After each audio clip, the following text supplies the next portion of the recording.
Fallout 3 is a game that I and many others enjoy quite a bit. Nothing is better than exploring the dark and creepy metro tunnels of the Capital Wasteland. The game isn't perfect, not even close, but I think the pros outweigh the cons. Now imagine you're Bethesda. Fallout 3 releases and it sells great, more than anyone could have expected. Not only that, but the game is met with near universal acclaim. The only major complaint is that the gunplay isn't very good, but everything else is so good that people are willing to look past it. Now the game's out and it's time for the DLC. So do you A, design your DLC around the game mechanics that are praised while focusing less on the weaker aspects? Or B, make a linear corridor shooter that abandons nearly all RPG mechanics and plays like This is brilliant, but I like this. Operation Anchorage was the first DLC for Fallout 3. It was released on January 27th, 2009 on PC and Xbox, then later that year for PlayStation 3. The DLC sees the Lone Wanderer completing a VR simulation of the liberation of Anchorage, one of the most important pre-war battles in American history. Now this sounds kind of weird, because it is, but let's not get ahead of ourselves. In order to understand just how weird Operation Anchorage is, we have to start from the beginning. But first, do you know what you need to do before hopping in that pod? Liking and subscribing. I post videos just like this one every single week. Not only that, but I'm live every weekend. It's quick, easy, and you can always change your mind. With that out of the way, on to the video. The Anchorage reclamation was a conflict between the United States and China that lasted from 2066 to 2077. Towards the tail end of the resource wars, the reason why the bombs dropped in the first place, relations between the US and China were extremely strained. All this tension came to a head when the Chinese claimed a large oil deposit off the coast of Alaska. The US tried to end this by sending a special forces squad to sabotage the mining site, but this just brought more conflict. This eventually led to China launching a full-blown invasion of Alaska. The invading force took over the oil production and declared the city of Anchorage for themselves. Due to its proximity to China and wealth of oil, Alaska was a strategic site that the US couldn't afford to lose. Under the leadership of General Constantine Chase, the US led a brutal counterattack that the Chinese never saw coming. Much of this success can be attributed to the addition of the brand new T-45 power armor. After years of harsh fighting and countless losses on both sides, Alaska was finally taken back from the invaders of January 2077.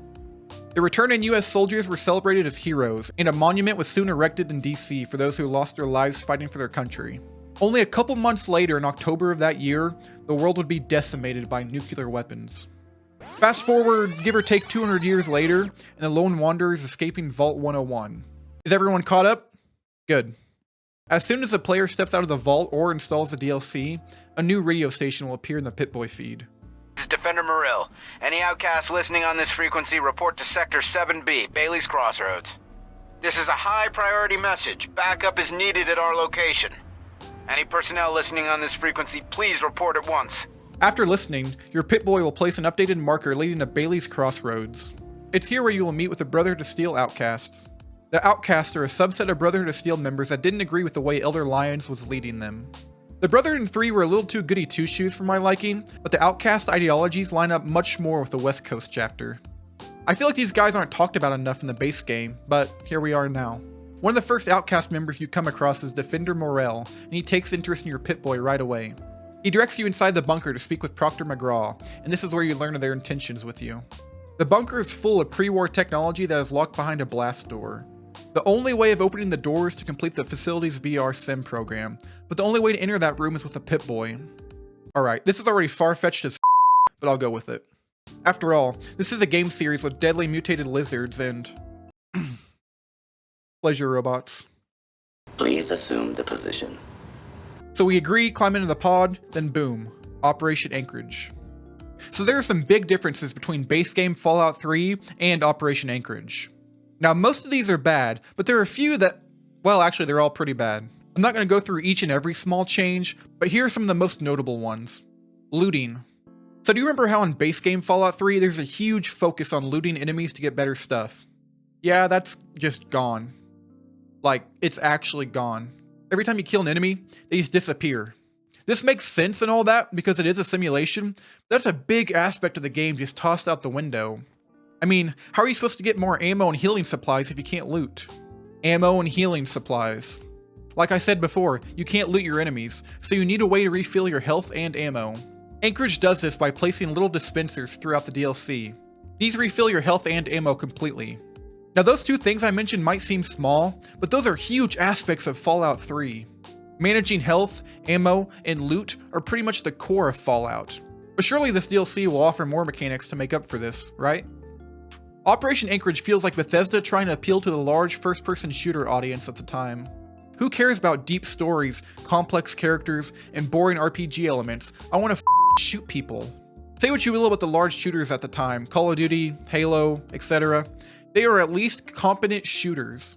This DLC is masquerading as a shooter, but it just doesn't have the gameplay to back it up. It seems like they tried to add new mechanics, but were either underconfident in them, or didn't have the time to properly implement them. Take the squad mechanic. In Operation Anchorage, you can assemble your own squad to travel and fight with you.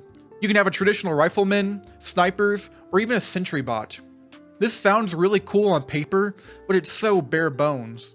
These soldiers pretty much act the same, so there's no real reason to choose one over the other. Now imagine if each soldier had their own pros and cons to them. Sentry bots are really powerful in combat, but they can't go indoors. Snipers are really good at range, but suffer at close quarter combat.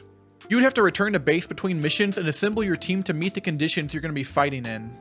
They even could have gone full RTS and had you order each squad member around. Instead, we're stuck with whatever this is. Gameplay aside, let's look at the narrative, or rather the lack thereof. Now, Operation Anchorage had lots of potential to deliver a great story. To my knowledge, this is the earliest in the Fallout timeline that we've ever played. There are so many unique things they could have done with it, yet they don't really do anything. It feels like the story is written by two different people. One just wanted to write a straightforward military narrative, while the other one wanted a more Fallout-like experience. Remember, this isn't a one-to-one reenactment of the pre-war battle. It's a propaganda-filled simulation used to train soldiers. For example, the Mandarin that the Chinese soldiers speak is very poor and broken. This was most likely done on purpose to show the ignorance of whoever made the simulation. Another example of this is the final confrontation with General Zhang Wei. With a high enough speech skill, you can convince Zhang Wei to commit seppuku, which is Japanese. Fallout is a satire of 1950s America, so this would have been the perfect opportunity to go heavy with it. Unfortunately though, most of the DLC is your standard generic military shooter. What if the story focused more on the conflict between the Outcast and Lion's Brotherhood? Let's say periodically you have to leave the simulation and talk to the Outcast about what you're seeing. I'm not a writer by any means, but they could have done so much more with it. Operation Anchorage, a shallow attempt to appeal to a market that was never really there to begin with. This has seemed a bit harsh, but I don't hate the DLC as a whole. For one, it's short enough to not wear out its welcome. You'll be able to breeze through it in about 2 to 3 hours at most. It's also cool to see pre-war America. It's a perspective that we don't really get to see in a lot of the games. Maybe one day they could return to the setting and do something amazing. And also the winterized T-51 power armor is the best in the game. Like, by far. Despite all this, the add-on really just fell flat for me. If you haven't played it, I'd still recommend going and giving it a try. It's not even my least favorite Fallout 3 DLC. You'll get your own video, don't worry. So what do you guys think? Is Operation Anchorage an underrated gem, or is it a little disappointing? If you made it this far, I want to thank you for watching, I really appreciate it. We do now have a channel Discord, there's a lot of good stuff happening there all the time, a link for that below. If you like this video, liking and subscribing really helps me out a lot. That's all from me, thanks for watching, have a good day.